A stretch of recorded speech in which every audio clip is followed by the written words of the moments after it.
Howdy YouTube. I'm going to do a talk at you video today. I have several ideas for videos that I'm working on, but due to the really bad weather we're having lately and, well, self-quarantine due to coronavirus and all that stuff, I just can't get out and do the videos I want to do right now.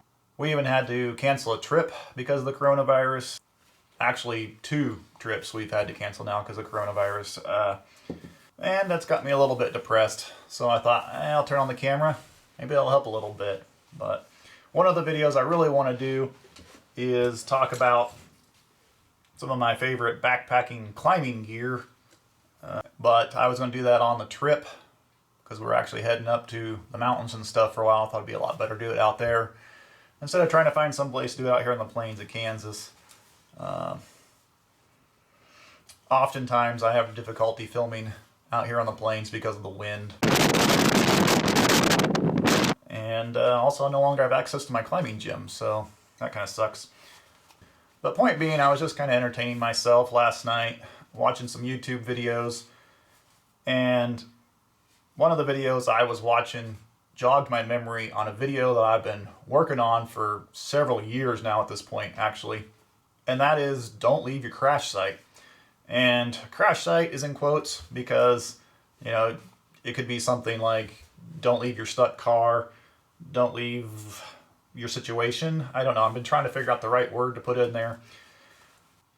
And I was actually going to go out and film some scenes, like recreate the car being stuck. But let me tell you, when there's a blizzard happening and you go out in the country and you park your car beside the road and try to make it look like you're stuck in a snowdrift and start filming, 5 people will show up out of the middle of nowhere and ask you if you need assistance. Which is ironic, because if I wasn't filming and I was actually stuck, probably nobody would ever show up to help me, right? So in the little time frame I had during that blizzard, I wasn't able to get any footage because everybody kept stopping. So my point is, I'm just going to yak at you here for a little bit and share a little advice with you, and maybe you can learn something and be entertained while you're in quarantine, right?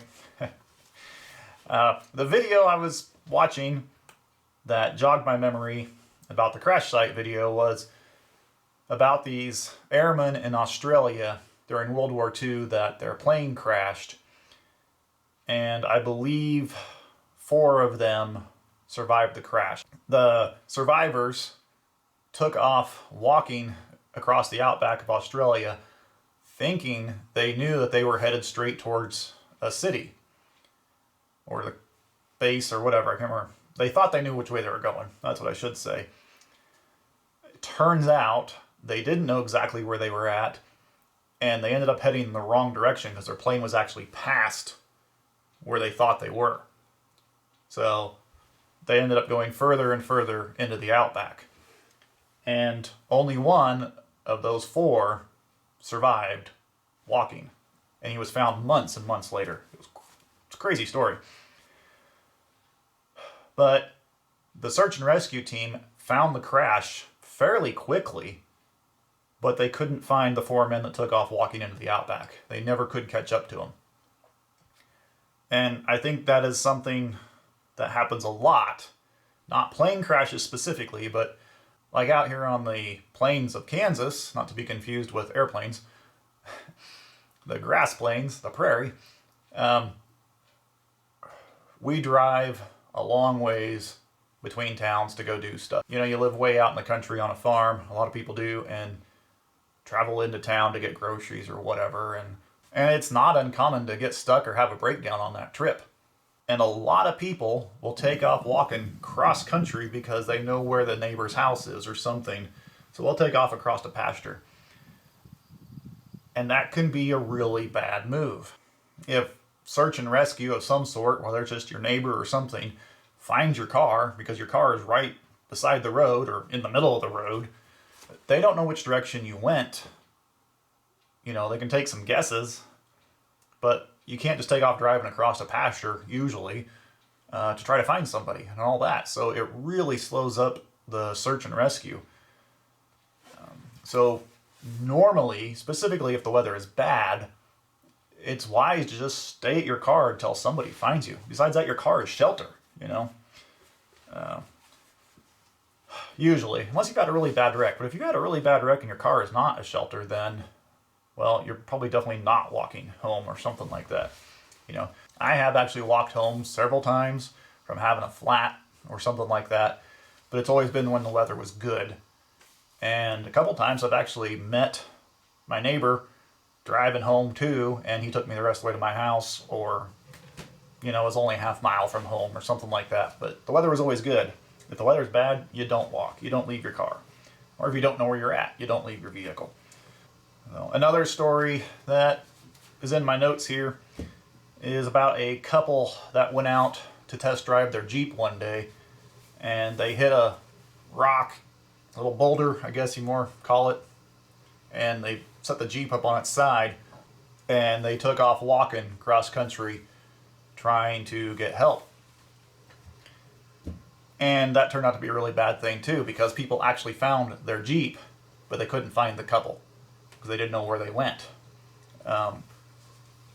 Which I guess is one of those things, if you want to follow the road, that would definitely increase your chances of being found, because a car is going to come along the road too, right? But for the most part, just stay at your vehicle. And that is actually another video I wanted to do, is because in that story, the guy talked about how he was using a ratchet strap, and he felt like the Jeep was almost ready to roll back over to its wheels. Like he could just almost get there, but he didn't quite have enough leverage.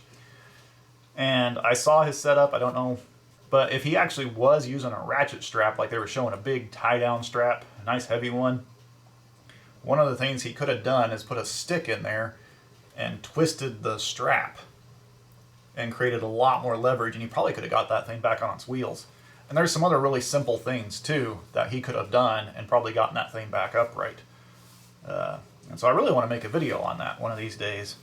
There's also a thing called a flip-flop winch, which I don't know if he had the stuff with him to do that either, but I kind of think he did. He seemed like a person that carried a few things with him. But like I said, they took off walking, but the gal in that couple actually had lifelong health issues because she got so dehydrated. That had they stayed at their Jeep, they would have been found a whole lot sooner, because someone had actually found their Jeep because somebody else came along the trail. One of the things I wrote down here on my notes is, what do you do when you want to hide from somebody? Exactly that. You walk across the desert or the pasture. I mean, you don't stick to the road. You don't stay at your car. You change location. You try to get away from where the public will be. So why would you cut off cross country walking when that's what you do to hide from somebody, right? Like, that's the exact opposite thing that you should do. Follow the roads if you are going to walk, but for the most part, don't walk. Another really key thing is don't split up. It's a very common thing, I think specifically in movies. They say, you go north, I'll go south, we'll find help, and then we'll get back here. Well, if search and rescue comes to the car, and they have a person that's good enough to be able to find tracks or dogs that can sniff you or whatever, they're going to be really confused, because there's going to be a set going north and a set going south, and that's actually going to divide the search and rescue team resources. Also, if one person gets found, then they've got to go find the other person, So don't split up. I can tell you about not splitting up during backpacking too. That is a horrible idea. Never split up. That's like a golden rule when you're out backpacking or hiking in the forest or whatever. You do not split up. You stay together as a group. Always. Because it is so easy to lose the group or lose that one person, whichever way you want to look at it. If you're the one person, you may not find the group. If you're the group, you may not find that one person. How do you know if that person is ahead of you or behind you? What if they went on a shortcut across the bend? So the person was behind, but they took the shortcut. The group went on the trail, and now the person is ahead. And the group sits there and waits for the person to catch up, and they'll be waiting forever.